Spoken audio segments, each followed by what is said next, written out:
Во вестите на М-нет телевизија ќе гледате: 16 од повредените пациенти од трагедијата од Кочани денеска се пуштени на домашно лекување. Неделава се очекува 8 да се вратат од странство, а само 4 се во критична состојба. Во Кочани на располагање ќе бидат и тим лекари и пластични хирурзи. Засилени контроли и понатума најавува премиерот Мицкоски. Владата разработува акционен план за да се отстранат сите неправилности.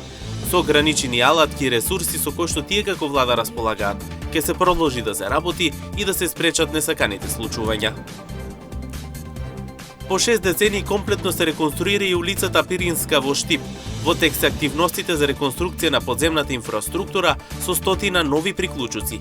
Во периодот кој што ќе следи, улицата ќе се реконструира, а ќе се работи и на тротоарските површини. Почна активностите за изградба на тротоарските површини во општина Карвенци. Станува збор за површина од околу 220 метри должини, почнувајќи од влезот на селото, па се до самата пошта. Проектот има за цел да ги заштити пешаците пред се учениците, кои секојдневно поминуваат оттаму. Со вестите почнуваме веднаш по рекламите. Останете со нас.